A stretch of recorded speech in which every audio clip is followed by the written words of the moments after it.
সখীপুর গ্রামের কৃষক সাদত তার মহাজনের কাছে ধার চাওয়ায় ফলে সে মহাজন ধার না দেওয়ায় সে হতাশ মনে বাড়ি ফিরছে। গিন্নি কোথায় গেলে? ও তুমি এখানে? দুমুঠো ভাত দাও, খেয়ে মাঠে যায়। মহাজন তো কিছু দিল না, তাই মাঠে যাই কাজ করি। কি গো, মহাজন ধার দিল না কেন? এতক্ষণ মহাজনে ওখানে কি করছিলি? মহাজনের কাছে কত অনুরোধ বিনোদ করে বললাম যে মহাজন ধার দিন, তাও দিল না, কারণ চাষবাসের অবস্থা খুবই যে খারাপ। ও, আমাদের কপাল তো খারাপ, তাই মহাজন হয়তো ধার দেয়নি।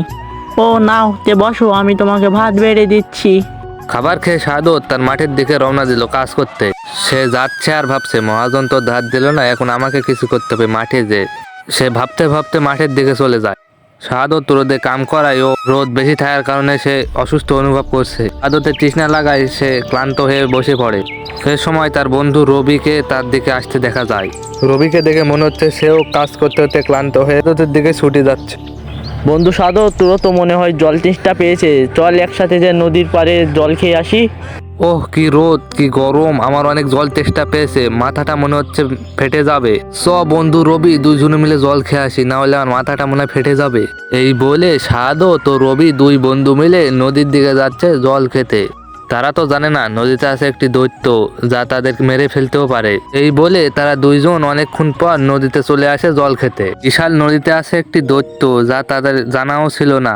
শাহাদত বলে ওঠে, বন্ধু রবি, কত বড় নদী, আগে তো এই নদী দেখিনি, আমরা তো প্রতিদিনই মাঠে কাজ করি, এখানে তো ছোট নদী ছিল, এত বড় নদী কোথা থেকে এলো?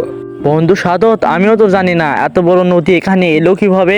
হ্যাঁ বন্ধু, অত চিন্তা করার আমার কোনো দরকার নেই, চল দুইজনে মিলে পানি খাই। যখনই তারা দুই বন্ধু পানি খেতে যাবে তখনই তারা দেখে পানি থেকে একটি দৈত্য বেরিয়ে যাচ্ছে। হ্যাঁ, হা হা হা হা, কে রে তোরা আমার নদীতে পানি খেতে এসেছিস? হা হা হা হা হা হা। এই বলে দৈত্যটি পানি থেকে উপরে উঠে আসে। এত বড় দৈত্যটিকে দেখে তার বন্ধু রবি অজ্ঞান হয়ে মাটিতে পড়ে যায়। তখন শাহাদত বলে ওঠে, কে তুমি, কি চাও, আর তুমি এই নদী থেকে কেন উঠে এলে? আর আমার বন্ধুকে কি করেছো, মারা গেল নাকি আমার বন্ধু? এই বলে তার বন্ধুর জন্য শাহাদত কাঁদতে থাকে আর বলে, আমার বন্ধুকে কি করেছো তুমি, আমার বন্ধুকে তুমি ফিরিয়ে দাও এক্ষুনি। আমার বন্ধু, তোর কি হলো রে? এটা আমার নদী, এখানেই আমি থাকি। অপবিত্র আমার নদীর পানি কেউ ছুলে আমি সেখানে থাকতে পারি না। তোরা দুইজন অপবিত্র ছিলি, তাই আমি নদীতে থাকতে পারিনি, সেজন্য আমি উঠে এলাম। হা হা হা হা হা। তোরা আমার নদীর পানিতে হাত দিয়ে আমার বড় একটা ক্ষতি করে ফেলেছিস, তোদেরকে আমি ছাড়বো না। হা হা হা হা হা। দেখ তোকে আমি এখন কি করি। হা হা হা, আমার নদীতে এসেছিলি পানি নষ্ট করতে, দেখ এখন কেমন লাগে। হা হা হা হা হা।